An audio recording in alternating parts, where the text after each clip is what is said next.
Dear students, आज हम लोग रेनबो पार्ट 2 के प्रोज सेक्शन के lesson 2 Bharat is my home के पैराग्राफ 5 से पढ़ाई को शुरू करेंगे। पार्ट 1 में मैंने पैराग्राफ 4 तक आपको पढ़ाया था। आज इस वीडियो में पैराग्राफ 5 से आगे की पढ़ाई करेंगे। कुल इस पैराग्राफ में इस चैप्टर में 9 पैराग्राफ हैं, जिसमें मैं 4 अपने पहले वाले वीडियो में पढ़ा चुका हूँ। बचा हुआ 5 पैराग्राफ आज ख़त्म कर देंगे। इस वीडियो में हम लोग 5, 6, 7, 8 और 9 इस पांचों पैराग्राफ का अध्ययन करेंगे। साथ ही साथ मैं पहले ही बताया था आपको कि आप इस चैप्टर के जितने भी वर्ड मीनिंग हैं उसके लिए आप परेशान नहीं होंगे। वैसे मैं लाइन बाय लाइन जब पढ़ाऊँगा और पढ़ाता भी हूँ तो उस समय मैं उस वर्ड को बोलूँगा उसके हिंदी मीनिंग के साथ। अगर संभव हो तो आप लिख लेंगे, अगर बाय द वे छूट भी जाए तो आप परेशान नहीं हो, क्योंकि जब मैं अपना इस चैप्टर का लास्ट वीडियो अपलोड करूँगा तो उसमें मैं डिस्क्रिप्शन पर अपना ये सारे वर्ड का PDF बना के लिंक शेयर कर दूँगा। आप उसे डाउनलोड करके अपने नोटबुक पर कॉपी कर लेंगे। चलते हैं पैराग्राफ 5 से। लिखा हुआ, I therefore place myself to the loyalty of our past culture from where so ever it may have come and by whom so ever it may have been contributed. यहाँ पर आप ध्यान देंगे तो यहाँ पर आपको 2 वर्ड मिला है, एक whom सो एवर और एक where so ever. whom so ever का मतलब होता है जिस किसी से भी, और वेयर सो एवर का मतलब होता है जहाँ कहीं से भी। तो लिखा हुआ है आई यहाँ पर आया किसके लिए? तो चैप्टर के जो लेखक हैं डॉक्टर जाकिर हुसैन, उनके लिए। वो कहते हैं I therefore place myself to the loyalty of our past culture. Loyalty के बारे में आपको कल बताया था कि इसका मतलब होता है वफादारी। कहते इसलिए मैं खुद से प्रतिज्ञा करता हूँ कि मैं अपने अतीत का मतलब पास्ट, बीता हुआ, जो मैं अपने अतीत यानी बीते हुए कल्चर का मतलब संस्कृति, परंपरा, अपने बीते हुए संस्कृति का ख्याल रखूंगा, उसके साथ लॉयल्टी दिखाऊंगा, वफादारी दिखाऊंगा। आगे लिखा हुआ है from where so ever it may have come and by whom so ever it may have been contributed. कहते हैं क्या कि चाहे जहाँ कहीं से भी और जिस किसी से भी इसे योगदान दिया गया हो। मतलब कहते हैं क्या? कहते हैं कि मैं खुद से प्रतिज्ञा करता हूं कि मैं अपने बीते हुए संस्कृति का ख्याल रखूंगा, उसके साथ वफादारी दिखाऊंगा।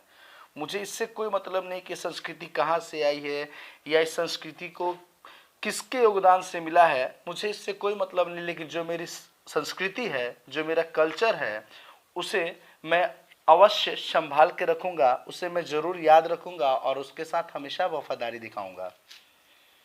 आगे कहते हैं I place myself to the service of the totality of my country's culture. और कहते हैं मैं प्रतिज्ञा करता हूं कि खुद से अपने देश की संस्कृति का सेवा करूंगा। आगे कहते हैं I place my loyalty to my country irrespective of religion और लैंग्वेज। इरिस्पेक्टिव का मतलब होता है के होते हुए भी। इरिस्पेक्टिव लिखा हुआ IRRESPECTIV, के होते हुए भी। कहते हैं क्या कि मैं प्रतिज्ञा करता हूं कि अपने देश के प्रति वफादारी दिखाऊंगा। लॉयल्टी मतलब वफादारी। अपने देश के प्रति वफादारी दिखाऊंगा, वह भी बिना किसी भाषा या जाति के भेदभाव के। मतलब कहते हैं क्या कि मैं प्रतिज्ञा करता हूं कि अपने देश के साथ वफादारी दिखाऊंगा बिना ख्याल किए, बिना परहेज किए, बिना किसी मतभेद के। किस चीज़ का? तो रिलीजन का मतलब धर्म और लैंग्वेज का मतलब भाषा। ना किसी धर्म का भेदभाव रहेगा, ना किसी भाषा का भेदभाव रहेगा। आगे कहते हैं I place myself to work for its strength and progress and for the welfare of its people without distinction of caste, colour और क्रीड। तो ध्यान देंगे, यहाँ पर स्ट्रेंथ का मतलब मजबूती, प्रोग्रेस का मतलब हो गया तरक्की, वेलफेयर का मतलब होता है कल्याण, डिस्टिंक्शन का मतलब हो गया मतभेद, कास्ट का मतलब जाति, कलर का मतलब रंग, और क्रीड का मतलब यहाँ पर होता है धर्म या पंथ। वास्तविक अर्थ होता है इसका पंथ। तो ध्यान देंगे, कहते हैं कि मैं प्रतिज्ञा करता हूं कि मैं काम करूंगा। कहते हैं क्या कि I place myself to work for its strength. कहते हैं क्या कि मैं प्रतिज्ञा करता हूं, मैं शपथ लेता हूं कि मैं काम करूंगा इस देश की शक्ति के लिए, इस देश के विकास के लिए, और and for the welfare of its people, और इसके लोगों के कल्याण के लिए। कहते हैं कि मैं प्रतिज्ञा करता हूं कि मैं काम करूंगा इस देश की शक्ति के लिए, इस देश के विकास के लिए, और अपने इस देश के लोगों के कल्याण के लिए, without distinction of caste colour और क्रीड, बिना किसी जाति पाति के भेदभाव के, बिना किसी रंग के भेदभाव के, बिना किसी धर्म पंथ के भेदभाव के मैं सेवा करूंगा। आगे देखेंगे, कहते हैं the whole of Bharat is my home and its people are my family. कहते हैं Zakir Hussain, the whole of Bharat, समस्त भारत मेरा घर है, और जो भारत में रहने वाले जो लोग हैं वो मेरे परिवार हैं। The people have chosen to make me the head of this family for a certain time. और जो पीपल यहाँ पर भारत के लोगों के लिए आया है, ये जो भारत के जो लोग हैं उन लोगों ने मुझे कुछ निश्चित समय के लिए इस परिवार का क्या चुना है, तो मुझे मुखिया चुना है, मुझे हेड चुना है। ध्यान देंगे, लोगों ने परिवार का मुखिया बनाया है एक निश्चित समय के लिए।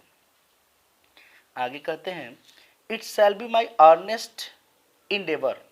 कहते हैं क्या, अर्नेस्ट का मतलब होता है गंभीर, और इंडेवर का मतलब होता है प्रयास। टू सिक, सिक का मतलब होता है यहाँ पर खोजना, ढूंढना, पता लगाना। To make this home strong and beautiful, a worthy home, वर्दी का मतलब होता है लायक। इंग्लिश का मतलब हो गया आपका व्यस्त। उसके बाद फैसिनेटिंग वर्ड है, फैसिनेटिंग का मतलब होता है मनोहर, लुभावना। उसके बाद प्रॉस्पेरियस है खुशहाली, और ग्रेसफुल है शालीनता वाला। चलिए आगे देखते हैं। It shall be my earnest desire, it shall be my earnest endeavour to seek to make this home strong and beautiful. कहते हैं क्या, यह मेरा गंभीर प्रयास होगा कि मैं इस घर को क्या बनाऊं, मजबूत बनाऊं। यह मेरा गंभीर, यह मेरा जबरदस्त प्रयास होगा कि मैं इस घर को मजबूत बनाऊं, खूबसूरत बनाऊं, सुंदर बनाऊं। ए worthy home for a great people, एक ऐसा लायक घर बनाऊं ताकि उसमें इस भारत के महान लोग व्यस्त रहें। किस चीज़ों में व्यस्त रहें, तो लिखे हुए in the fascinating task of building up A just and prosperous and graceful life. एक ऐसा लायक घर बनाऊं ताकि महान लोग अपने जीवन को शालीन, संपन्न, समृद्ध, खुशहाल बनाने में व्यस्त रहें। ये कहते हैं कि ये मेरा गंभीर जबरदस्त प्रयास होगा कि मैं इस घर को मजबूत बनाऊं, सुंदर बनाऊं, उस लायक घर बनाऊं ताकि जो महान लोग हैं अपने जीवन को शालीन, संपन्न, समृद्ध एवं खुशहाल बनाने में हमेशा व्यस्त रहें, इंगेज रहें। चलते हैं पैराग्राफ 6 में। The family is big and is constantly growing at a rather inconveniently fast pace। ठीक है, तो देखिए इसमें वर्ड क्या लिखा हुआ है, कंस्टेंटली का मतलब हो गया लगातार, ग्रोइंग का मतलब होता है बढ़ना, और यहाँ रेदर इनकन्वीनियंटली का मतलब हो गया, इनकन्वीनियंटली का मतलब हो गया असुविधापूर्ण, फास्ट मतलब तेज, और पेस का मतलब होता है गति। तो कहते हैं क्या, कहते हैं ध्यान देंगे कि यह परिवार जो है बड़ा है और ये निरंतर बढ़ रहा है। जो असुविधा मतलब इसकी गति इतनी तेज है कि जो कि बेहतर नहीं समझा जाएगा, सही नहीं समझा जाएगा, सुविधा को मद्देनजर रखते हुए। We shall each one of us have to participate unaspiringly. ध्यान दीजिएगा, एक वर्ड आपको मिला, अनएस्पायरिंगली का मतलब हो गया अनिवार्य, अनिवार्य, अनिवार्य, और पार्टिसिपेट का मतलब हो गया हिस्सा लेना, भाग लेना। We shall each one of us have to participate unaspiringly in building its new life each in his own way. ध्यान दीजिए, कहते यह परिवार बड़ा है और बहुत ही असुविधापूर्ण तेज गति से बढ़ रहा है। ठीक है, आगे कहता है कि वी शैल, हम लोगों में से प्रत्येक व्यक्ति को हमारे देश के नई जिंदगी बनाने के लिए बहुत ज़्यादा मेहनत करना होगा, बहुत कठिन मेहनत करना होगा। आगे फॉर shear साइज का मतलब यहाँ विशाल आकार के लिए आता है shear size. For shear size the task ahead of us are so demanding that no one can afford to sit back and just watch or let prostration become endemic in our country। कहता है क्या, ध्यान देंगे, कहता है क्या कि यह विशाल आकार के जो काम हैं वह आज हमसे डिमांड कर रहे हैं, मांग कर रहे हैं कि कोई भी व्यक्ति सिर्फ पीछे बैठकर अपने देश की दुर्गति नहीं देख सकता है। वो बताता है कि ऐसा कोई भी व्यक्ति नहीं है जो अपने देश की दुर्गति आराम से पीछे बैठकर देख सकता है। और हम यह भी नहीं चाहेंगे कि जो निराशा है, निराशा के लिए यहाँ पर वर्ड दिया है फ्रस्ट्रेशन, ध्यान देंगे, लिखा हुआ है यहाँ पर फ्रस्ट्रेशन। कहता है are so demand for sheer size the task ahead of us are so demanding that no one can afford to sit back and just watch or let prostration become endemic in our country। कहता है यह विशाल आकार के जो काम है वो आज हमसे मांग कर रहे हैं कि कोई भी व्यक्ति सिर्फ पीछे बैठकर अपने देश की दुर्गति को देख नहीं सकता है, और हम यह भी नहीं चाहेंगे कि जो निराशा है वो हमारे देश के हर लोगों की निराशा बन जाए, यानी जो फ्रस्ट्रेशन है ये पूरे कंट्री के लोगों में ही आ जाए, ऐसा हम लोग नहीं चाहेंगे। इंडेमिक का मतलब होता है क्या, तो इंडेमिक का मतलब लिख सकते हैं आप, ये स्थानिक हो गया। इंडेमिक का मतलब हो गया स्थानिक, पूरी तरह से जगह बना लेना। The situation demands of us work, जो आज की स्थिति है हम लोग से मांग करती है, हम लोग से डिमांड करती है किस चीज़ का, वर्क एंड मोर वर्क। आज की जो स्थिति हमसे काम एवं बहुत ज़्यादा काम की करने की मांग कर रही है। आगे कहता है साइलेंट एंड सिंसियर वर्क, हमारा काम कैसा होना चाहिए, तो साइलेंट का मतलब शांति से होना चाहिए, सिंसियर का मतलब ध्यानपूर्वक जागरूकता वाली होनी चाहिए। Solid and steady reconstruction of the whole material and cultural life of our people. और ये क्या कहते हैं, सॉलिड का मतलब एकदम ठोस होना चाहिए, बढ़िया होना चाहिए। और कहते हैं क्या, स्टडी का मतलब लगातार, और लगातार होना चाहिए, ध्यान दीजिएगा। तो यह आज की जो स्थिति हमसे काम मांग रही है, और कैसा काम, तो बहुत ज़्यादा काम करने की मांग कर रही है। वो काम कैसा होना चाहिए, तो शांति एवं जागरूकता से काम होना चाहिए, ठोस एवं लगातार काम होना चाहिए। और साथ ही साथ कहता है क्या कि यहाँ पर दो वर्ड आपको एक और मिले हैं, वो वर्ड हैं, एक मटेरियल है और एक कल्चरल है। मटेरियल का मतलब हो गया भौतिक, और जो कल्चरल इसका मतलब हो गया सांस्कृतिक। तो ये क्या कहते हैं कि हमारे देश के लोगों के भौतिक एवं सांस्कृतिक जीवन के रिकंस्ट्रक्शन का मतलब पुनर्निर्माण के लिए काम करने की जरूरत है। फिर से ध्यान देंगे ये वाला लाइन, लास्ट लाइन कहता है क्या, फिर से ध्यान देंगे, कहता है ये लास्ट लाइन देखेंगे, the situation demand of us work and more work.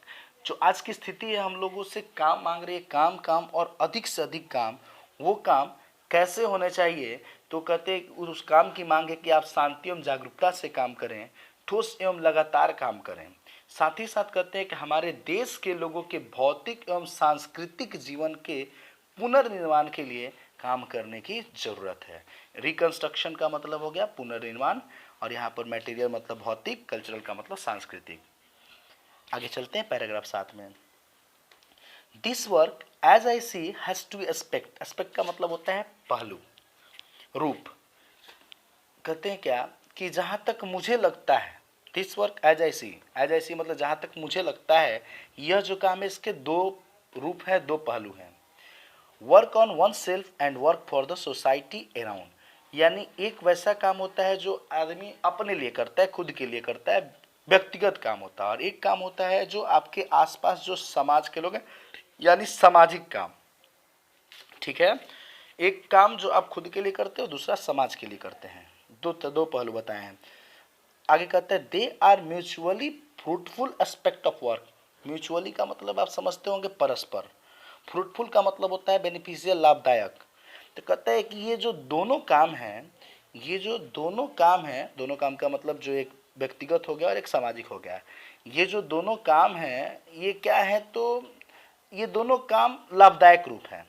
ये जो दोनों काम हैं ये लाभदायक रूप हैं, किसके, काम के। They are mutually fruitful aspect of work, कहता है कि ये दोनों काम लाभदायक रूप हैं, जो एक सामाजिक और एक व्यक्तिगत। आगे देखते हैं, आगे कहता है the work on oneself is to follow the urge, URG, अर्ग का मतलब होता है प्रेरित करना, प्रेरणा होता है। टुवर्ड्स मोरल डेवलपमेंट, नैतिक विकास। इम्पोज का मतलब होता है लगाना या थोपना। डिसिप्लिन मतलब आप जानते होंगे, जिसको अनुशासन कहते हैं। रेंडर मतलब होता है प्रस्तुत करना, RENDER। पॉसिबल, संभव। उसके बाद एक और वर्ड आपको इसी पेज में मिलेगा, पेरिल, PERIL, जिसका मतलब होगा जोखिम। उसके बाद वर्ड हमें नहीं लगता है, फिर भी अगर आपको डाउट हो तो आप पूछ लीजिएगा कमेंट बॉक्स में लिख के। देखें, तो कहता है the work on oneself is to follow the arc towards moral development as a free person and under self impose discipline which alone can render that development possible.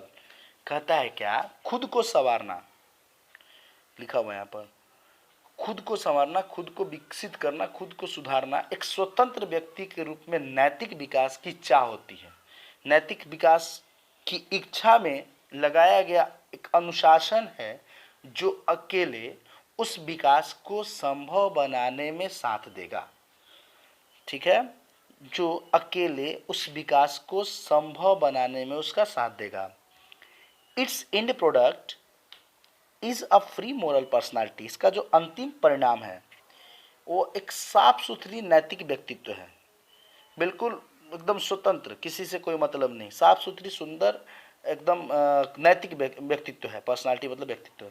We can neglect the in product only at our peril, हम लोग इस अंतिम परिणाम को अपने जिम्मेवारी पर क्या कर सकते हैं, नेग्लेक्ट कर सकते हैं, अनदेखा कर सकते हैं, नज़रअंदाज कर सकते हैं। आगे देखते हैं। This end product cannot sustain itself without seeking and exercising itself to bring about the approximation of the society to which it is privileged to serve to a better, a juster and a more graceful way of life। ध्यान देंगे, कहता है क्या, इस आगे ध्यान देंगे तो कहता है, ध्यान दें, यह जो अंतिम परिणाम है, यह जो अंतिम परिणाम है वह अपने आप जीवित नहीं रह सकता है जब तक समाज को निकट, जब तक आप समाज को क्या करते हैं, निकट एकजुट करने के लिए खुद में खोजने और अभ्यास करने की कोशिश नहीं की जाए। ठीक है, और लिखा हुआ है एंड, लिखा हुआ है और ऐसा करके आप सेवा कर पाएंगे एक बेहतर और सुशोभित बढ़िया जीवन के ढंग को, जीवन के रास्ते को, जीवन के तरीके को। फिर से ध्यान दें, पूरा लाइन देखेंगे फिर से एक बार। कहते हैं क्या, this in product can not sustain itself without seeking and exercising itself to bring about the approximation of the society to which it is privilege to serve to a better, a juster and a more graceful way of life. कहते हैं, फिर से इस पर ध्यान देंगे आप, आपको जहाँ डाउट होगा फिर से पूछ सकते हैं। कहते हैं कि यह जो अंतिम परिणाम है वो अपने आप कभी भी जीवित नहीं रह सकता है, ये जो एंड प्रोडक्ट है वो अपने आप जीवित नहीं रह सकता है जब तक समाज को निकट एकजुटता करने के लिए खुद में खोजने एवं अभ्यास करने की कोशिश ना की जाए, और ऐसा करके आप सेवा कर पाएंगे एक बेहतर और सुशोभित जीवन के ढंग को, जीवन के तरीकों को। The individual can not grow in full perfection without a corresponding advance of the collective system social existence. The individual cannot grow in full perfection without a corresponding advance of the collective social existence। कहता है एक अकेला व्यक्ति पूरी सिद्धि के साथ, लिखा हुआ है यहाँ पर, अकेला व्यक्ति के लिए हमने वर्ड पढ़ा है इंडिविजुअल, और परफेक्शन, फुल परफेक्शन का मतलब पूरी सिद्धि। एक अकेला व्यक्ति पूरी सिद्धि के साथ आगे नहीं बढ़ सकता बिना सामाजिक अस्तित्व के सामूहिक सहयोग से। अगर किसी को सामाजिक जो सोशल जो अस्तित्व है, जो सामाजिक अस्तित्व है, या जो सोशल हेल्प कहेंगे, सामूहिक जो हेल्प है, अगर नहीं मिले तो कोई भी व्यक्ति आगे नहीं बढ़ सकता है। यानी कहता है कि एक अकेला व्यक्ति पूरी सिद्धि के साथ आगे नहीं बढ़ सकता है अगर उसको सामाजिक अस्तित्व के सामाजिक सहयोग अगर ना मिले। यानी कि आगे बढ़ने के लिए आपको सामूहिक सहयोग लेना होगा, समाज के साथ चलना होगा। आगे देखते हैं।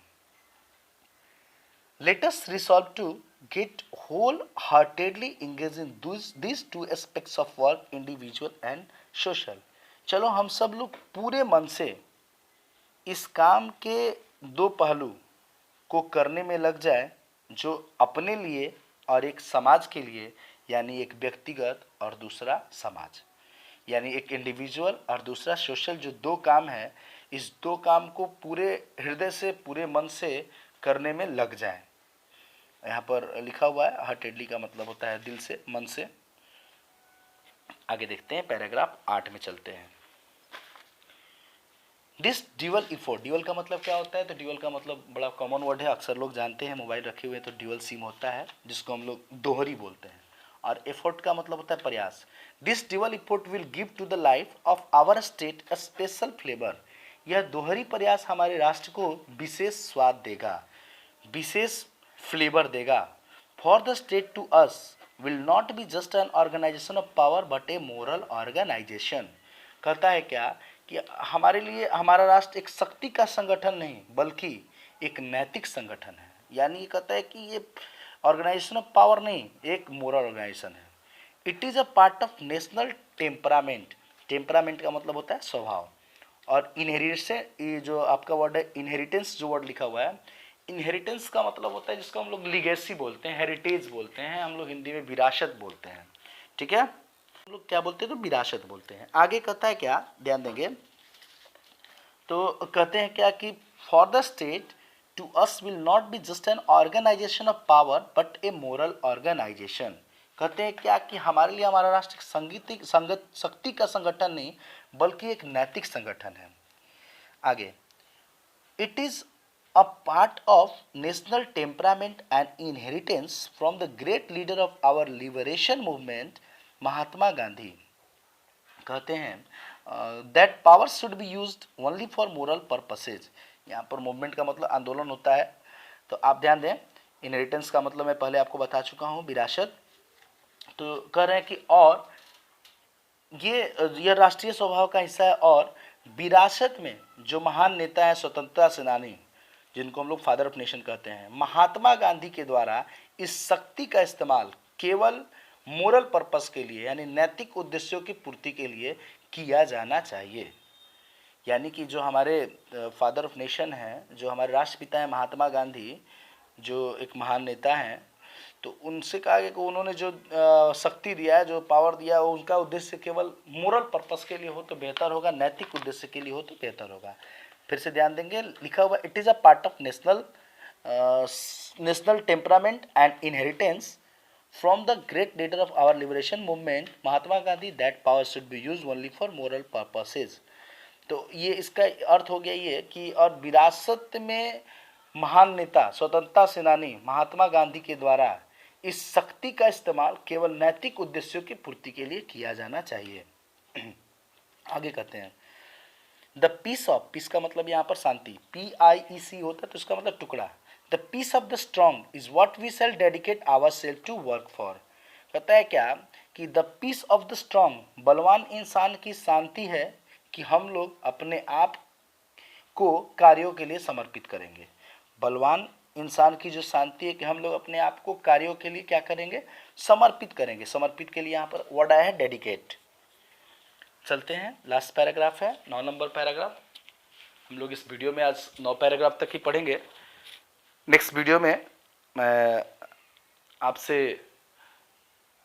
जो भी इनसाइड क्वेश्चन होंगे उन पे चर्चा करेंगे, आप लोगों के साथ उस पर थोड़ा सा ज्ञान साझा करेंगे, उस पर डिस्कस करेंगे।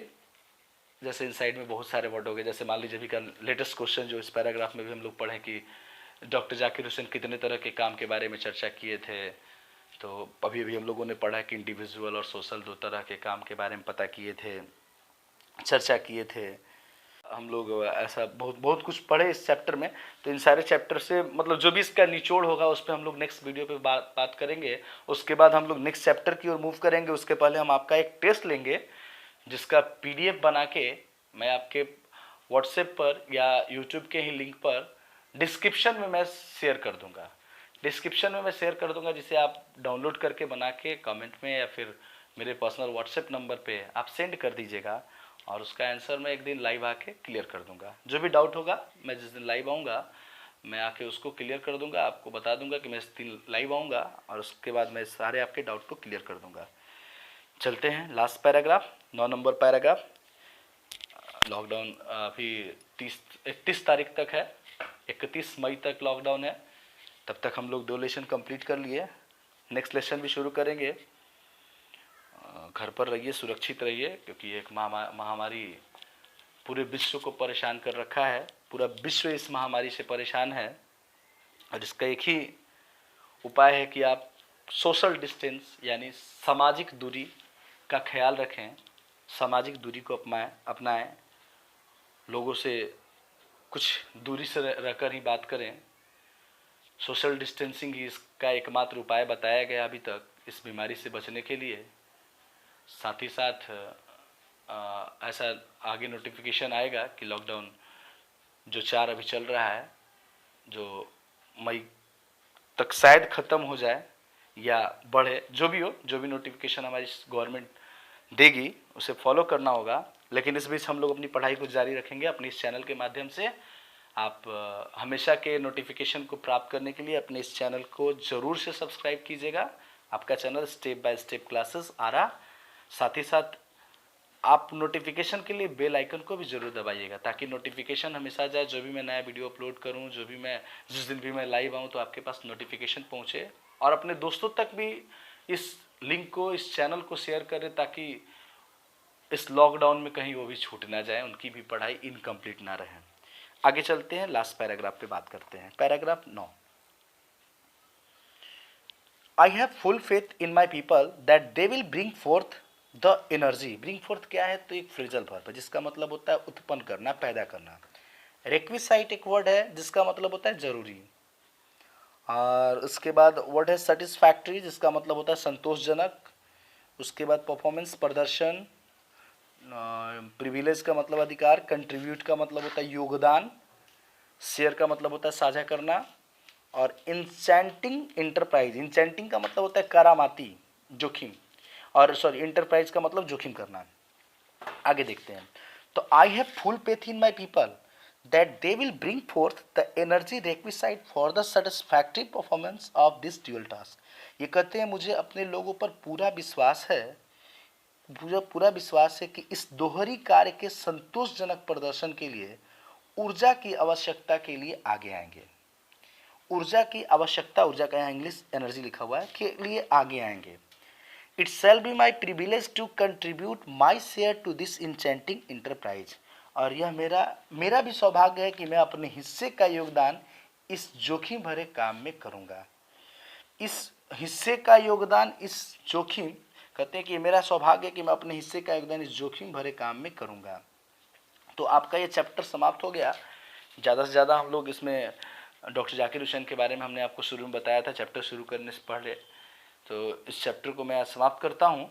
आगे नेक्स्ट वीडियो के साथ मिलते हैं और आप इस चैनल को ज़्यादा से ज़्यादा शेयर कीजिए, लाइक कीजिए और सब्सक्राइब करवाइए। तब तक के लिए धन्यवाद।